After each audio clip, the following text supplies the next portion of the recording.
Kebakaran ratusan rumah dan lapak barang bekas di Kalideres, Jakarta Barat terjadi. Korban kebakaran emosi sempat terlibat keributan menghadang petugas damkar yang datang terlambat dan tidak membawa air.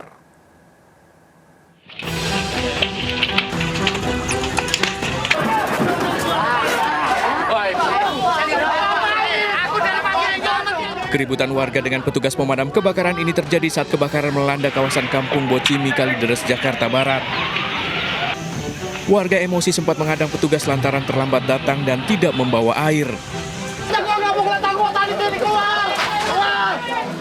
Melihat kondisi yang tak kondusif, petugas pemadam kebakaran pun memilih mundur. Kita sampai warga emosi, ingin segera rumahnya yang dipadamkan, sedangkan kita mengcover jalanan. Kebakaran terjadi Rabu sore, api dengan cepat membesar sempat membuat warga panik. Akibatnya sebanyak 150 jiwa terdampak. Dugaan sementara api dipicu korsleting listrik dari salah satu pabrik pengolah biji plastik yang menyambar ke pemukiman warga. Dari Jakarta, Miftol Gani, iNews melaporkan. Pemirsa, sepasang lansia terjebak kobaran api yang membakar rumah mereka di Jalan Gusti Situt Mahmud, Pontianak Utara. Salah satu korban, nenek berusia 60 tahun, luka bakar parah dan meninggal di rumah sakit. Sementara itu sang suami selamat. Menurut saksi mata, api berasal dari atap rumah dan cepat merambat ke seluruh isi rumah. Polisi masih menyelidiki sumber api, apakah berasal dari kabel yang terkelupas atau lainnya.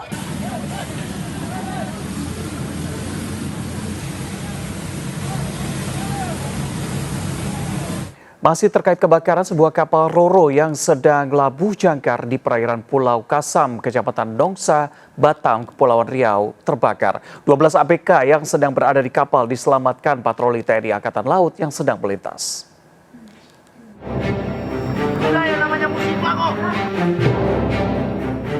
Asap tebal yang membakar kapal Roro Tandeman membuat panik warga. Hanya hitungan menit, api yang besar langsung menghanguskan bagian atas kapal. Kepanikan juga terlihat dari para ABK yang berada di atas kapal Roro Tandeman ini. Kapal patroli milik TNI AL yang sedang melintas langsung mengevakuasi semua ABK. 12 ABK berhasil diselamatkan tanpa korban jiwa. Sementara itu, kapal dari Bakamla dan TNI AL dikerahkan untuk memadamkan api. Api dapat dipadamkan setelah 2 jam. Melaksanakan evakuasi terhadap KMP ABK personil KMP Tandeman sejumlah 12 orang, kemudian kami membawa ke dermaga Satol. Penyebab kebakaran ini diduga akibat korsleting listrik di bagian anjungan kapal. Dari Batam, Kepulauan Riau, Gusti Yenosa, iNews melaporkan. Pemirsa, rumah mewah di Serang, Banten dijadikan pabrik ekstasi bernilai miliaran rupiah. 10 pelaku diamankan di lokasi, termasuk 1 keluarga.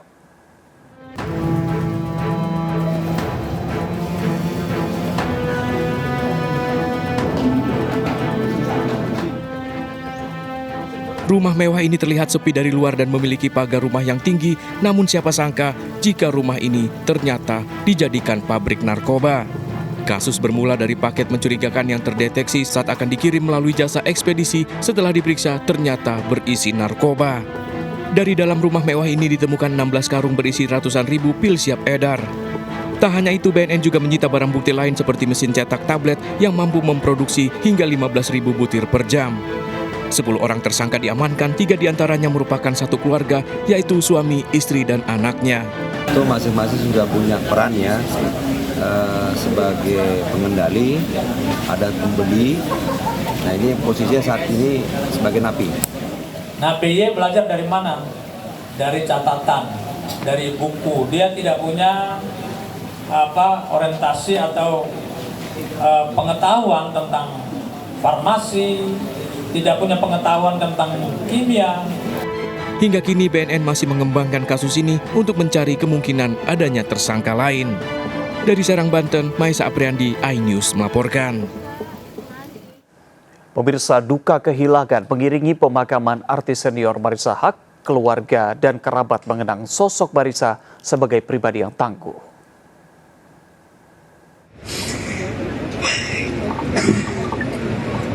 Marissa, I love you forever.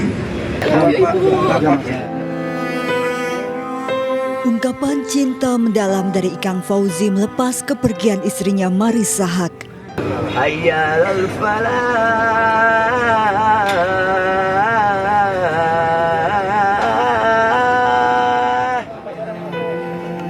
Tangis duka dan lantunan doa dari keluarga dan kerabat mengiringi proses pemakaman Marissa Haque di TPU Tanah Kusir. Keluarga terpukul Marissa berpulang mendadak tanpa sakit. Keluarga mengenang sosok Marissa sebagai pribadi tangguh yang terus berjuang mengejar gelar profesor. Istriku tercinta.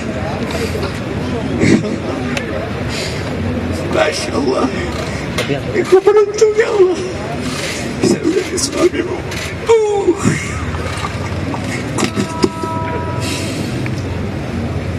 Ya Allah, ya. Kita yang hebat, kuat.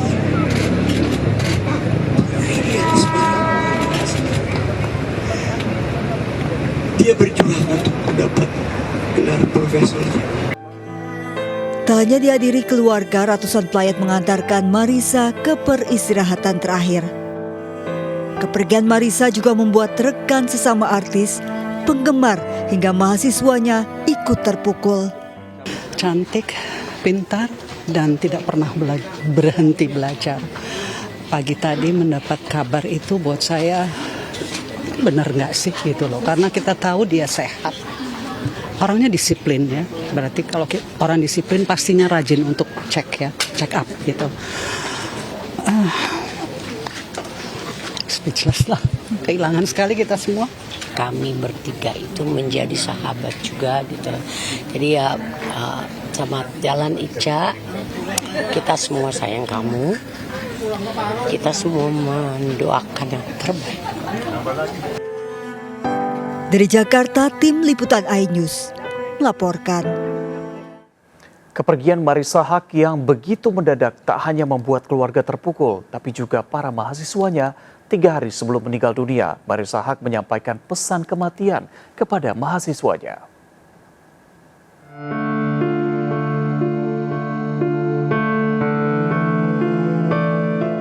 Kepergian Marissa Haque tanpa disertai gejala sakit mengagetkan keluarga, kerabat, dan teman-teman hingga mahasiswa yang diajarnya. 3 hari sebelumnya, saat memberikan materi kepada mahasiswa UII Yogyakarta, Marissa sempat menyampaikan keinginan berbagi ilmu untuk mengantarkannya masuk surga. Pulang ke rumah abadi kita, katanya sih masuk surga. Karena jatuhnya jihad begitu, benar gak sih? Marissa juga berbicara tentang kematian tak bisa ditebak. Tanpa menunggu tua ataupun tanpa menunggu sakit, kematian bisa terjadi. Firasat kepergian istri Ikang Fauzi juga dirasakan mahasiswa yang diajarnya. Selalu minta kita doa gitu, tapi emang dari hari Senin tuh beliau selalu bilang semoga saya itu meninggal dalam keadaan yang selalu khatimah, nggak membebani keluarga gitu. Terus pokoknya selalu ke kita, kalau kalian nanti saya ngasihinnya kita buat ujian, karena kita kan mau ujian juga. Baik banget, sampai kita kalau pagi-pagi nanya, udah pada sarapan belum? Oh, belum ya, udah nih ibu kasih kalian uang, ini kalian jajan ya buat sarapannya gitu. Marissa Haque dinyatakan meninggal di Rumah Sakit Premier Bintaro, Tangerang Selatan, Banten, Rabu kemarin. Sebelumnya, Ibunda Bella Fauzi dan Ciki Fauzi ini ditemukan tidak bergerak di kamar tidurnya. Jenazah Marissa dimakamkan di TPU Tanah Kusir, Jakarta Selatan pada Rabu sore. Tim Liputan iNews melaporkan. Berikutnya pemirsa, tak mampu melunasi biaya persalinan, seorang ibu dan bayinya ditahan pihak rumah sakit di Mandailing, Natal, Sumatera Utara. Ironinya, keluarga petani miskin ini juga tidak mendapatkan keringanan biaya lantaran BPJS kesehatannya tidak aktif akibat menunggak.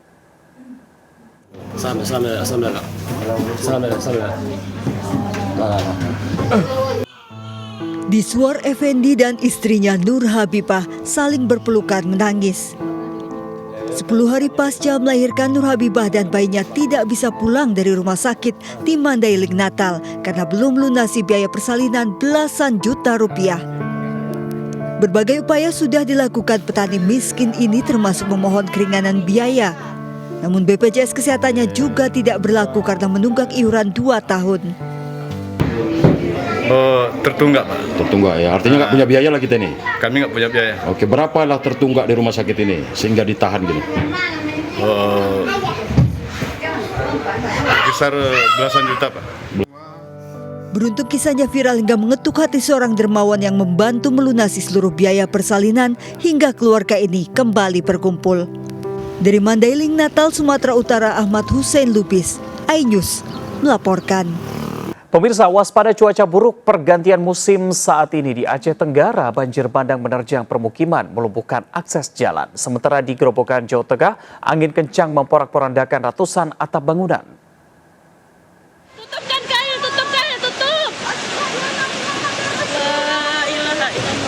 Banjir bandang menerjang Jalan Raya Kecamatan Semadam, Aceh Tenggara pada Rabu malam. Air bah berasal dari luapan Sungai Pasar Puntung setelah hujan deras berhari-hari. Debit air tidak bisa mengalir karena sumbatan kayu di bawah jembatan.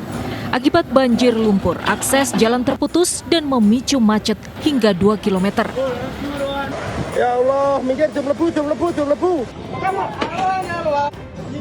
Pusaran angin kencang membuat panik warga Desa Plosorejo, Kecamatan Toroh, Grobogan, Jawa Tengah. Puting beliung bersama dengan hujan deras menyapu ratusan rumah dan menerbangkan puluhan atap bangunan. Warga juga mendengar suara gemuruh sebelum angin datang tiba-tiba dan memporak-porandakan kampung mereka. Warga yang rumahnya rusak memilih mengungsi ke serambi masjid. Semua di luar. Langsung keluar semua? Iya, langsung lari keluar. Nggak boleh di rumah. Aku bilang kan, ayo ini keluar. Sama putu 2 kan. Cuaca buruk berpotensi terjadi di berbagai daerah di periode pergantian musim saat ini. Warga diimbau waspada. Tim kontributor iNews melaporkan. Pemirsa, puluhan rumah di permukiman padat Cengkareng Timur, Jakarta Barat terbakar diduga akibat korsleting listrik. Api meludeskan puluhan rumah permukiman padat di kawasan Cengkareng Timur, Jakarta Barat. Banyaknya material yang mudah terbakar membuat api dengan cepat membesar. Warga bersama petugas berupaya memadamkan api agar tidak meluas. Penyebabnya diduga akibat korsleting listrik.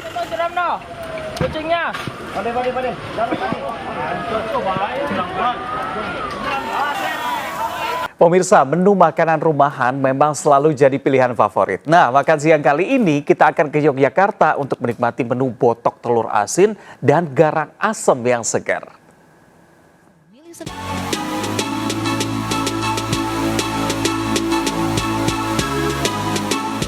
Kedai yang kita kunjungi kali ini mengusung konsep prasmanan.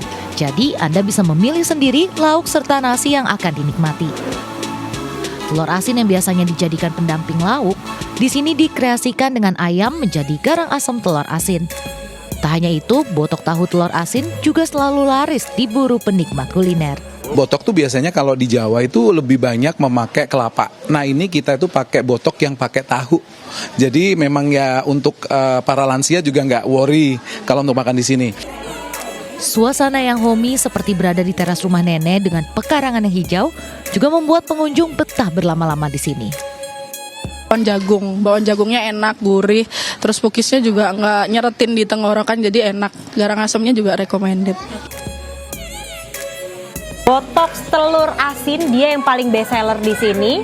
Terus ada juga garang asam telur asin. Wow, kita langsung icipin pemirsa.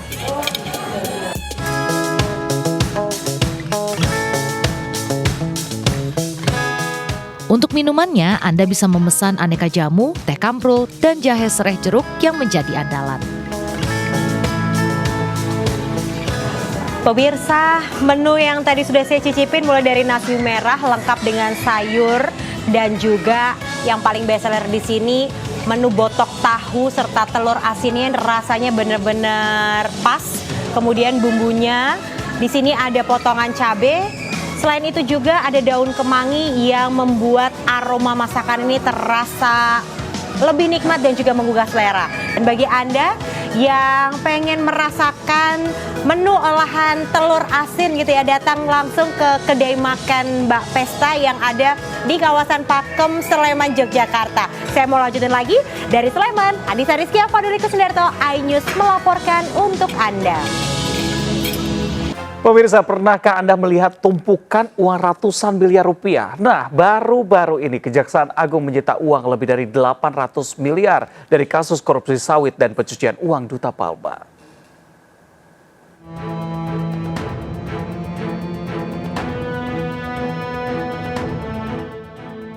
Inilah deretan uang tunai cash sebanyak 372 miliar rupiah hasil citaan Kejaksaan Agung dalam kasus korupsi dan TPPU Duta Palma Group. Uang tunai ini ditemukan dan dibawa petugas dalam 9 koper besar. Barang bukti ini ditemukan setelah Kejaksaan Agung melakukan penggeledahan di kantor PT Aset Pasifik di Jalan TB Simatupang dan Menara Palma di Jalan Rasuna Said, Jakarta Selatan. Sebelumnya, Kejaksaan Agung juga telah memamerkan uang tunai sebanyak 400 miliar rupiah cash juga dalam kasus yang sama. Kalaupun kita nggak punya, minimal pernah megang.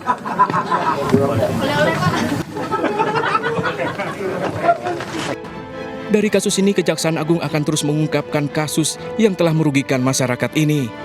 Dari Jakarta, Tim Liputan iNews melaporkan.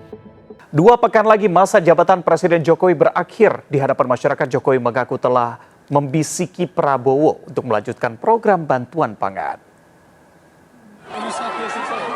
Presiden Jokowi terus keliling daerah untuk kunjungan sekaligus pamitan. 2 pekan sebelum jabatan berakhir, Presiden bertemu dengan masyarakat membagikan kaos hingga bantuan beras. Salah satunya di Kabupaten Timur Tengah Utara, NTT. Di hadapan ratusan warga, Presiden menyebut tidak ada jaminan bahwa program Bansos akan diteruskan. Jokowi mengaku telah membisiki Prabowo agar program Bansos dilanjuti, tapi keputusan tetap ada di tangan Presiden yang baru.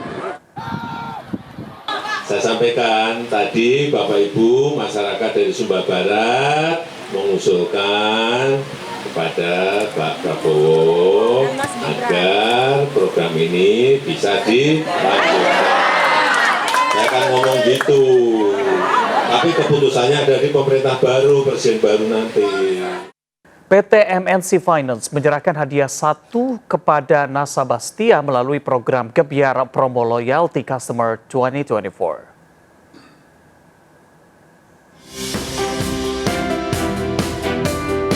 Engkos Kosasih, warga Desa Pakembangan, Kecamatan Mandirancan, Kabupaten Kuningan, Jawa Barat, berbahagia setelah mendapat 1 unit sepeda motor dari PT MNC Finance. Program Gebyar Promo Loyalty Customer 2024 rutin digelar setiap tahun sebagai bentuk apresiasi kepada nasabah. Semoga hadiah dari MNC Finance dapat menunjang usaha Bapak Engkos yang sudah mendapatkan reward Gebyar Promo dari MNC Finance 1 buah unit motor. Saya dapat hadiah motor, saya senang banget dan semoga bisa bermanfaat. MNC prosesnya cepat, singkat. MNC banyak promo, banyak hadiahnya juga. Melalui program Gebyar Promo ini diharapkan hubungan antara MNC Finance dengan nasabahnya makin terasa dekat. Dari Kabupaten Kuningan, Jawa Barat, Miftahudin, iNews melaporkan.